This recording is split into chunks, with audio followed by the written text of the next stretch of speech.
Ethan Gutmann is a China Studies Research Fellow at the Victims of Communism Memorial Foundation in Washington, D.C., and co-founder of the International Coalition to End Transplant Abuse in China. His writing on China is widely published, including 3 books, Losing the New China, The Slaughter, and Bloody Harvest / The Slaughter, an update. In 2017, Gutmann was nominated for the Nobel Peace Prize. Please welcome Mr. Ethan Gutmann. Thank you. I think I'm going to be not just a presenter today, but a host for a few minutes because I have a PowerPoint. Is that right? So if you can make me a host, then I can show you what's on my screen. Okay. There we go. Show my screen. Very good. Okay. So I'm going to talk about the logistics of. Can you all see that? Do you see this image? Is that right? Yes? Hello? Looks good. Yes. Yes. Okay, Yes. good. Okay. Is that distracting? Is that other thing on my screen or are you getting a full screen effect? Because I'm seeing something else as well. Or are you seeing a full screen, full picture? Okay. I'm going to talk about the logistics of Uyghur organ harvesting today, very specifically. So I'm going to begin, though, with 2 familiar images. The first is this video still of Uyghur or possibly Kazakh prisoners being moved by rail. And most of you have seen this. Now, we don't know what happened to these men. Yet starting in 2016, Uyghur and Kazakh refugees have described sporadic mass executions. For example, a bunch of prisoners are being bused to Qinghai province, and when they cross the provincial boundary line, the PSB leads the prisoners out and shoots them all in an open field. We don't know the motive for these killings, but we do know that mass executions are associated with disposal problems. Mass killings overwhelming a crematorium facility within a matter of hours in one case, local crematoriums occasionally acknowledging burning bodies from the camps and so on. So disposal systems can be critical evidence. And I'll give you an example.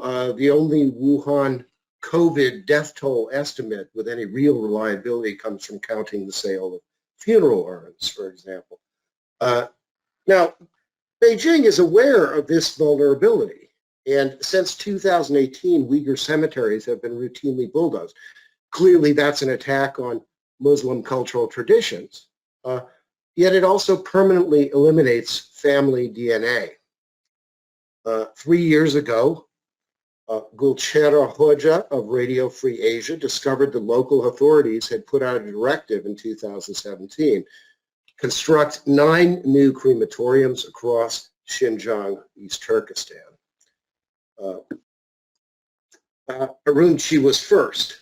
An ad appeared in the Chinese language press to fill 50 security guard positions. That's at an unheard of salary of $1,200 per month. And in 2020, a camp refugee in Norway took a virtual tour on Google Earth of a camp he recognized in the Aksu prefecture. Ms. Hoja, using the Wayback Machine, established that the camp was built around an already existing and still functional institution, the Aksu Infection Hospital, and that's outlined in red on your screen. Those buildings are still there. The original buildings, they've been moved around a little bit or changed a bit, but it's a working hospital. In fact, all the elements of organ harvesting, a hospital, camps, and a crematorium come together in a single square kilometer. And we can see that here. To the left, the West Camp contains 16,000 people.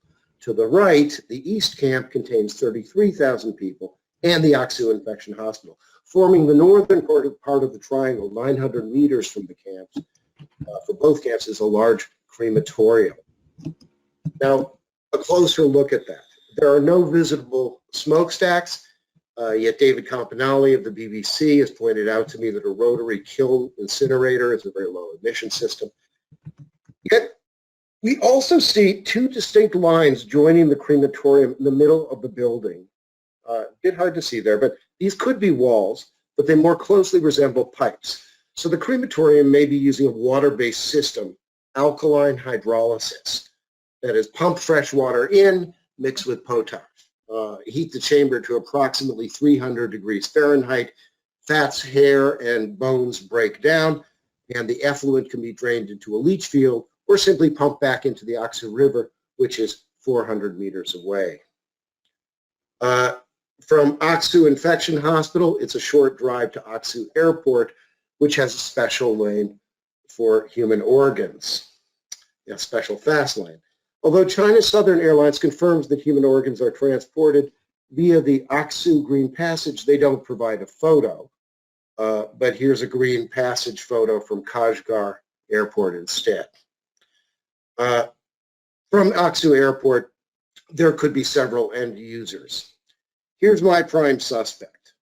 It's a hospital in Hangzhou near Shanghai.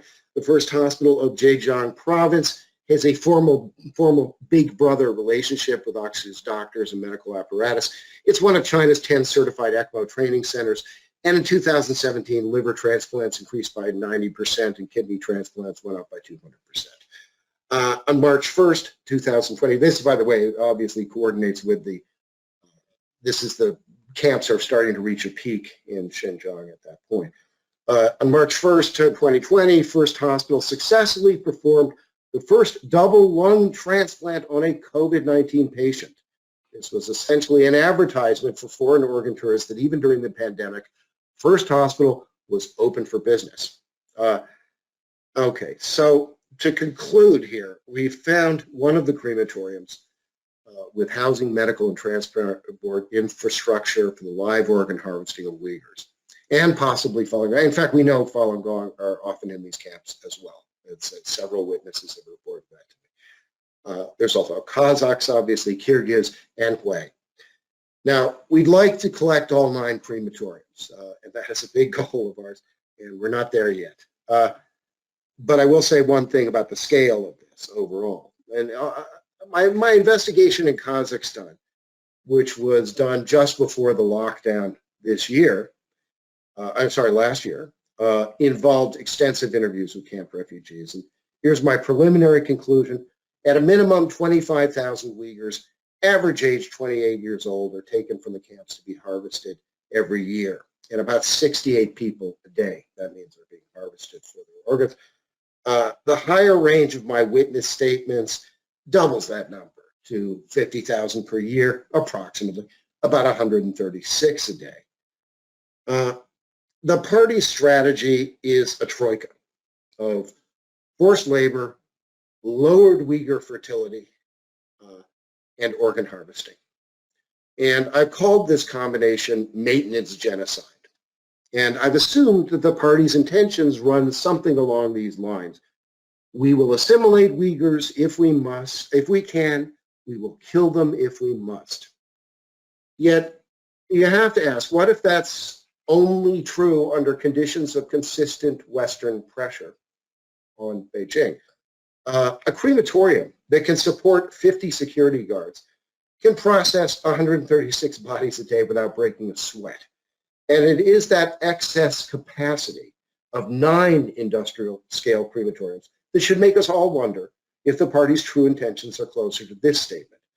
We will assimilate Uyghurs if we must. We will kill them if we can. And I'll end there, and thank you for this opportunity.